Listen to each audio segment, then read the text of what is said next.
Hi, Mike Begg here from Beat the Banks. It's what we call the Great Alloa pension scandal, but to be honest, it's just a pension scandal.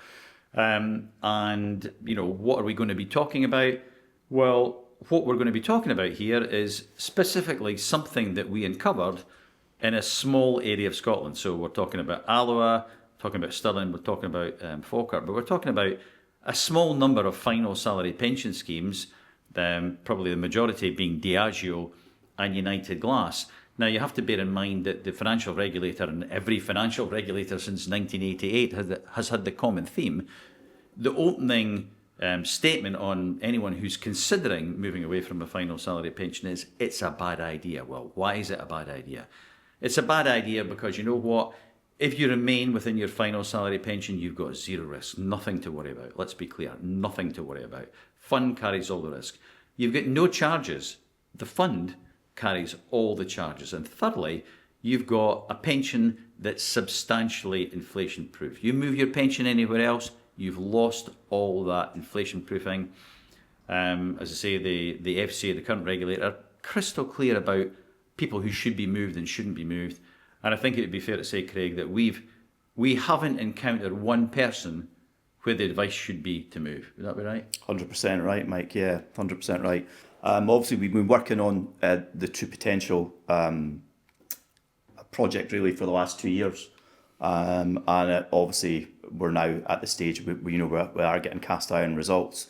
So we thought about obviously getting the story out there a little bit more, so people can really understand what's been going on. So Beat the Banks, I suppose, would really kind of explain what Beat the Banks does. Yeah, really. I think that what we do is we're all about getting compensation for clients, giving that compensation claim the best possible chance. And what we uncovered in this specific area of Scotland, relatively small area of Scotland, is something quite scandalous. I mean, we've heard of the British Steel scandal. In terms of size and numbers moved, this isn't that much of a differential. And it's a huge disappointment to me that the local MP for Alloa and Grangemouth hasn't really wanted to get involved in this. We've spoken to the Scottish member of the Treasury Select Committee, and they've got the power to pull in True Potential, the power to pull in the FCA. And to be honest, we've had a disappointing feedback, which is a battle we've had to fight ourselves. People, multiple hundreds of people moved out their final salary pension, which, as we say, should never happen. I mean, the FCA were very kind enough to write to Brian Leishman, the MP for Alloa and Grangemouth, to say, yes, that's correct. Beat the Banks are correct. These people shouldn't be moved except in exceptional circumstances. But by God, it stretches to hundreds of people. And then, mysteriously, all move to True Potential. Now, what's the chances of that happening? And that's exactly what we've been exploring, isn't it? 100%, yeah. And obviously, what we're going to do is we're going to try and get the story out there. Further episodes we're going to produce, we're going to tell you exactly what True Potential have done wrong, what we've uncovered, what we've done to the clients, what investigations we've carried out to find out what has been going on, and then finally what the results we've achieved have been. And particularly the last couple of months, it's been quite significant, the results that we've been getting for people, and it's quite heartwarming to see the difference that actually makes to people's circumstances moving forward. Yeah. I suppose to let you know, experience-wise, what we've done in the past, I think would probably put people's mind at rest a little bit as well. Absolutely. I'm Craig Oliphant. I've been in financial services since 1985. Worked in Clydesdale Bank, worked as a financial advisor for Aviva, worked in the mortgage and protection industry, was a protection advisor, dealt quite a lot with pensions, and then obviously worked with Mike for years and years. Been involved at Beat the Banks. Obviously, Beat the Banks initially was set up to do PPI complaints, and extremely successful in that. When that finished, 2019, obviously we went into the pension claiming side of things, and we've been extremely successful in that area. And then obviously we've kind of uncovered the True Potential project that we've been working on the last 2 years, which is now obviously grown arms and legs, basically, Mike, I would think you'd agree. Yeah, absolutely. So I'm Mike Begg, and like Craig, I've been in financial services a long time, sadly a bit longer than Craig, 46 years this year. And, that's included being a bank manager, as, business manager, senior business manager, but then kind of being involved with the second biggest mortgage company in Scotland. I think at one point, between 2007 and 2008, I did 850 mortgages. I don't suppose there's anyone else in Britain did that level of mortgages. But speaking to that many people, being involved in so many people's finances, talking to so many people, you get a unique understanding, myself and Craig, about what's right and what's wrong. Yeah. But also being able to do things and check things that no one else would ever think of checking, because we hold that experience that, with all these years in financial services bring you. But also, Mike, we're the training that we got obviously from the bank way back in the day. We're used to speaking to people, so we are quite happy to go out and speak to people face to face, speak to them on the phone, and the way we do that, we're able to gain information that other people can't get, basically, or don't really understand. No, that's absolutely it. And we're able, because you kind of know and you've worked in the industry for so long. We're able to say to people, look, this is what we need, and this is why we need it. So, for example, your financial advisor has produced a suitability report that says this is what your income expenditure is, this is what your assets and liabilities were, this is what your mortgage was. And we say, well, great, let's get your bank statements. And they say, well, what are you going to do that? And I said, well, I'll explain it. I'll get your bank statement, and let's mark one off against the other, and let's see how woefully inaccurate a suitability report is. Now, if you're going to issue a woefully inaccurate suitability report, the point of fact is you have not done your job correctly. You can't give advice, and True Potential then can't rely on that inaccurate information to continue to give you advice in an annual review for the next God knows how many years. It's basics, but because of our experience, that's exactly what we're able to do. We're not a call centre. Customers contact us, we speak to them, we chat to them, we make them comfortable. And if need be, we'll go out and see them and sit down with them and explain exactly what's happened.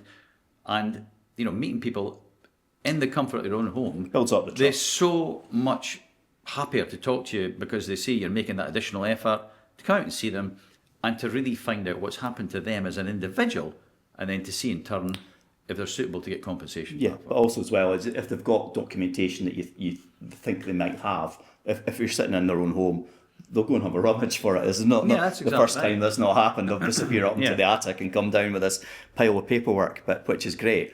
But a lot of the time it is thinking out the box. It's thinking of how we can put this complaint away in the strongest possible way to achieve the best results for our clients. So it is thinking out of the box. It is thinking about sitting down, going through the client's True Potential portal with them, for instance, looking at the documents, etc., that have been uploaded into their secure messages, looking at what's been going on there, looking at the documents that they've got from the pension transfers that have happened to them. And it is like a jigsaw puzzle. It's just really building a big picture up to make the claim as strong as possible to put away. And spending time with people. And I think that's half the battle, actually. Going to visit them. It could be 2-3 visits we have with them. We could be speaking to them on the phone for a long time.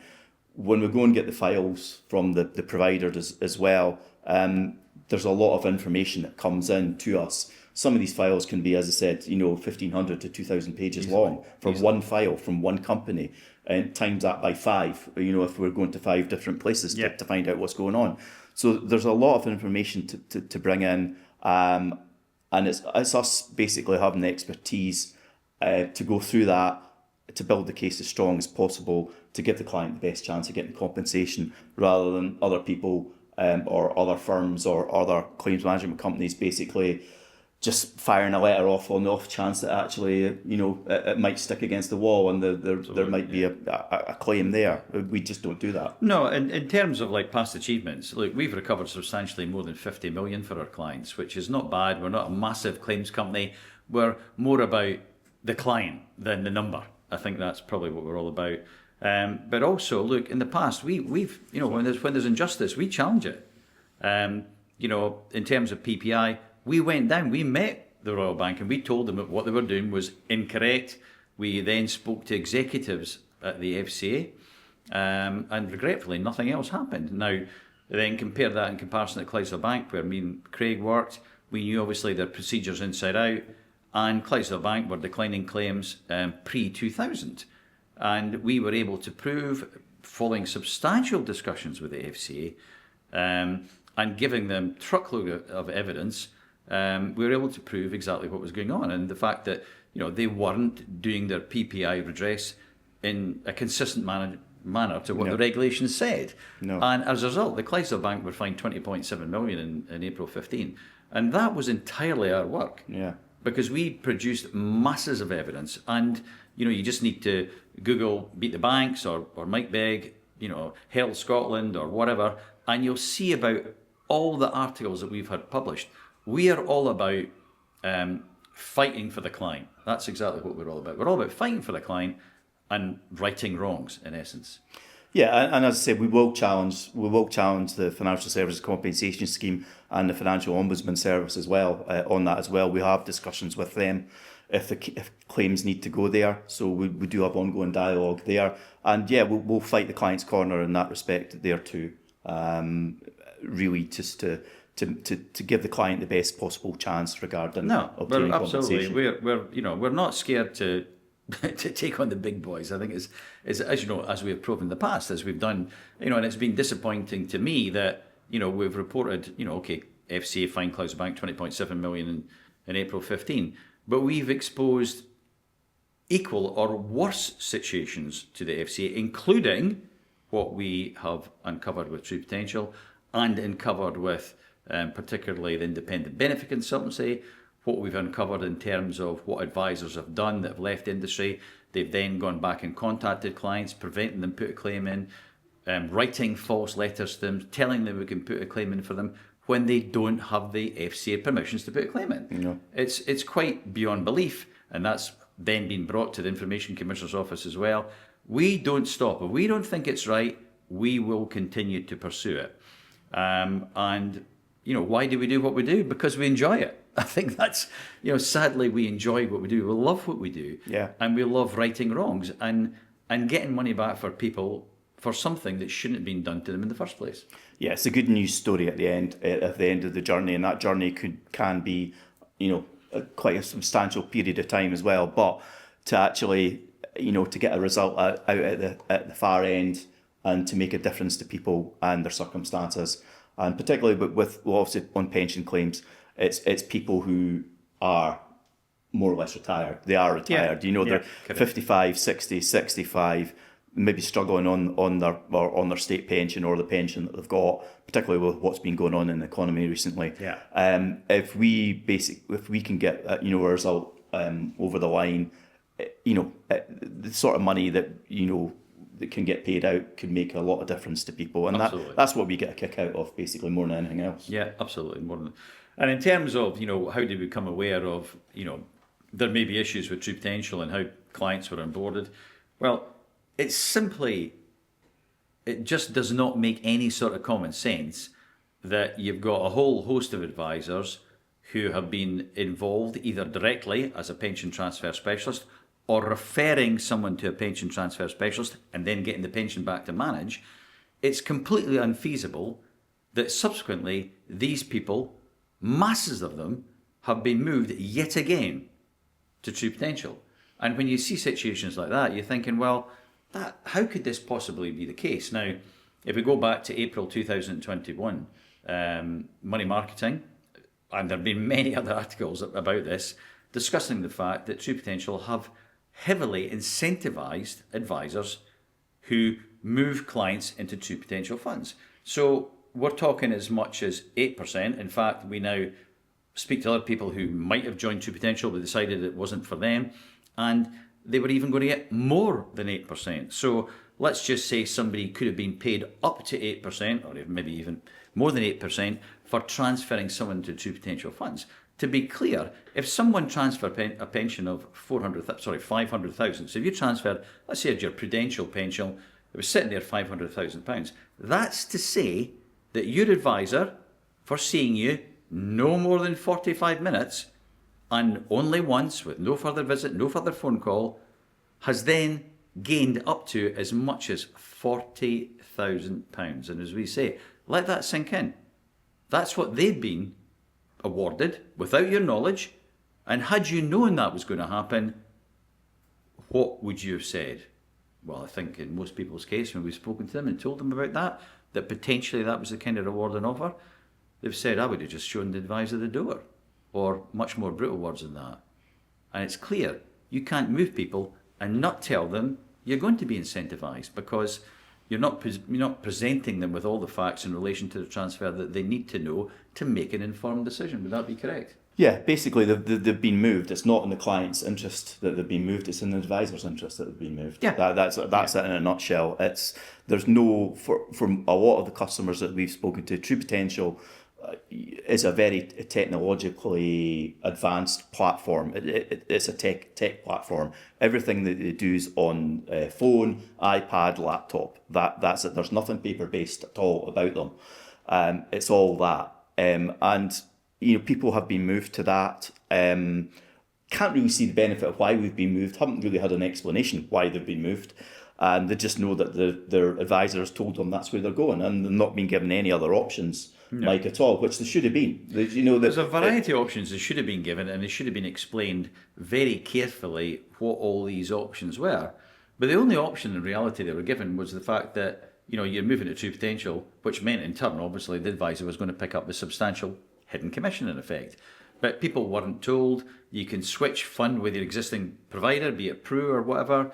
You can actually, because I'm a retiring advisor and I'm not going to be there any longer, you can just cancel your ongoing advice. You can save yourself 0.65 on your fund every year, or 1% or whatever it may be, or you can go and find another advisor who will give you advice on your existing pension, or crucially, what you can do is move to True Potential and get True Potential to give you your ongoing advice.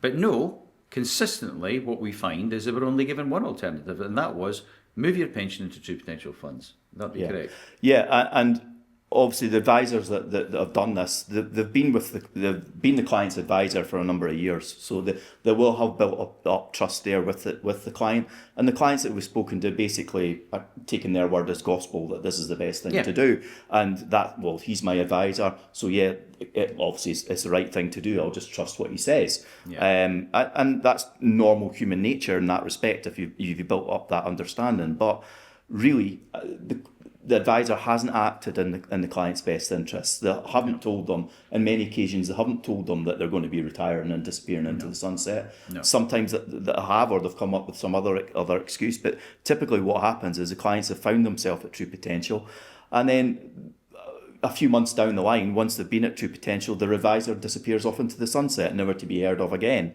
And if the clients are looking to do stuff with True Potential, they have to phone them up and speak to them, or if they want to speak to an advisor, speak to an advisor at True Potential telephone team. So they've not got face-to-face advice anymore. They've not got a designated person that they're speaking to that they can phone up. Every time they speak to somebody, it'll be somebody different. So there's no relationship building there at all regarding that. And also as well, the big thing is the True Potential, the clients are basically really in charge of their own True Potential pension in a way. They can. Because obviously they log in and they see this amount value of their True Potential pension. And in a lot of cases, it's human nature. They're tempted with doing things to it, Mike. People can now log in daily, see their pension, and you're talking about people who really are financially naive. It would, and we don't mean that in a bad way. It's people who have just never had to deal with the concept of having hundreds of thousands of pounds in a pension. Well, that's why they employed a financial advisor. That's why, absolutely. And what we see, and I consistently see this when I listen to calls, is that people will say, "Oh, I'm looking to take some money out. How much do you want to take out? 10, 20, 30,000." And they'll be told, well, you can go down two routes: the advised route, the non-advised route. Oh well. The advice route, how long is that going to take me? Oh, well, you'd have to speak to a financial advisor, we'd have to collect more information, etc., etc. And that might take 3 weeks.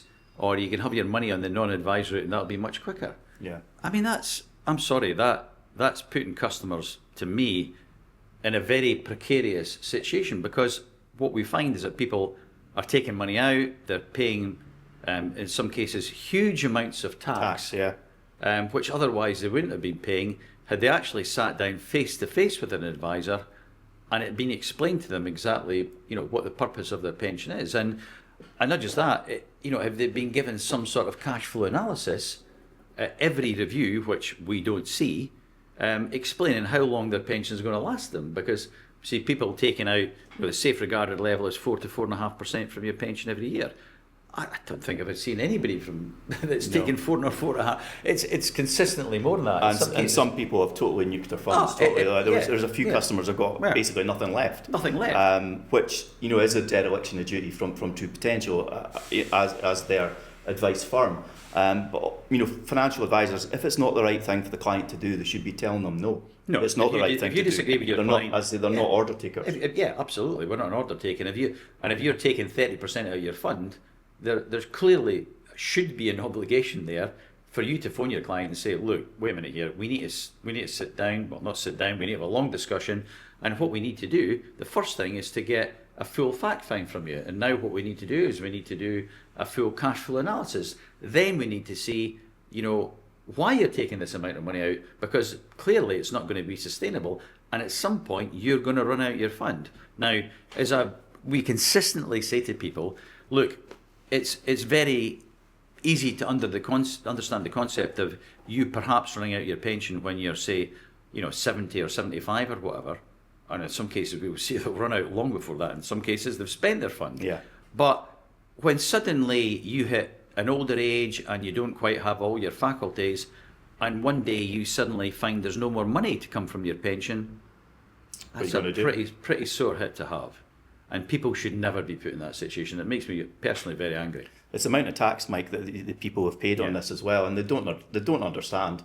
They just see the figure in their pension and think, oh great, I can take the money from that. Don't explore any other options. They've not got a face-to-face financial advisor, a trusted financial advisor that they've dealt with. It's just a name and a voice on the end of the phone at True Potential, and it's a dereliction of duties, really. Yeah, I mean it's unfortunately, people have gone through their funds and gone through their funds at an incredible rate, and we don't see reviews being completed correctly in what we believe to be a compliant fashion.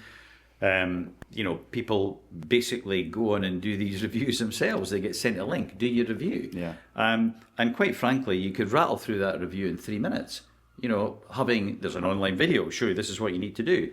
And then you'll be charged for it. You're charged 0.5%. So let's get this into perspective here. Let's say somebody's got a fund there of $500,000 and they do an annual review. They get the thing pops up, you need time for you to do your review, and they go and fill that review in. They've paid £2,500 for ongoing advice. That's basically it in a nutshell. Now, the comparison, I would say, sounds ridiculous, but this is the comparison. You get the phone call from your garage and says, oh, you better bring your car in for a service. So you dutifully bring your car in for a service, and then you get a phone call from the garage and says, actually, can you come in and do the service yourself? What? So you go in there, and then subsequently you get a bill for doing the service yourself. In a nutshell, that's it.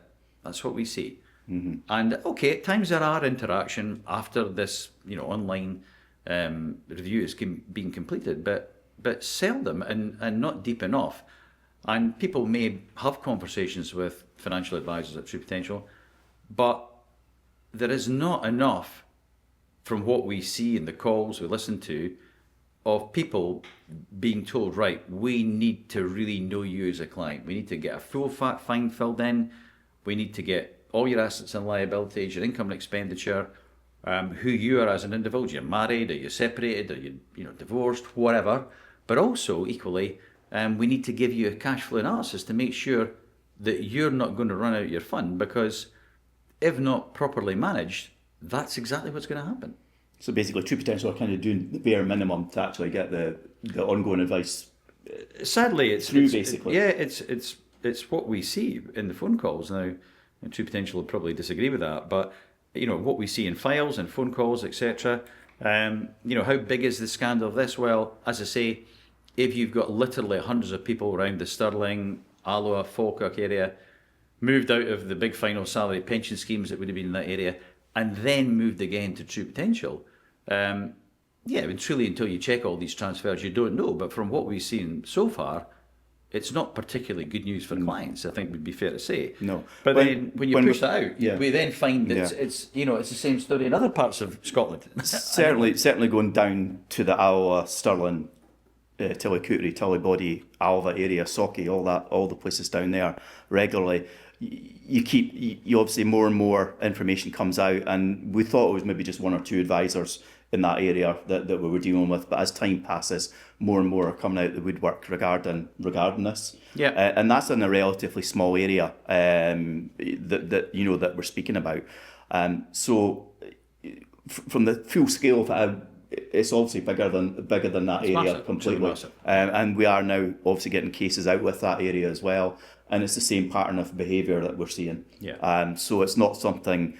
It's not one-off. It's not specific to those advisors in that no. area. It's obviously a behaviour pattern, nationwide, basically. Absolutely, that we're looking at. and in the next episodes, that's what we're kind of trying to get across to people. Look, this isn't isolated. This is not just one advisor that's done this. This is unquestionably not one advisor, and unquestionably, it's not just one small area of Scotland as well. It's much, much bigger than this, and what we want to try and tell you is more about what we've uncovered, why we've uncovered it, what we've done to uncover it, and then what the results have been for the clients that we've had compensation back for, and what these clients have had to say about what they feel about the job that we've done, which is, I think it was fair to say, is extremely positive. So that's what we're looking to cover in the next episodes as well. And I would say, look, obviously, if your pension is now at true potential and you don't know how your pension got there, if you had a financial advisor who's disappeared off into the sunset and is retired and made you transfer the pension to true potential, then you need to keep listening to what we're going to say in the next couple of episodes. Get in touch, go on the website. There's plenty of information on the Beat the Banks website, beatthebanks.co.uk. But equally, just give the office a call. We're happy to speak to anyone. Give us a call directly at the office here, 01382 200 474. And just get in touch. We'll have a blether with you. We want to hear your story. We'll obviously be able to interpret your story and tell you pretty much what we think is going on. But yes, keep listening and you'll find out much more, and hopefully you'll see what's happened if your pension has landed up with true potential.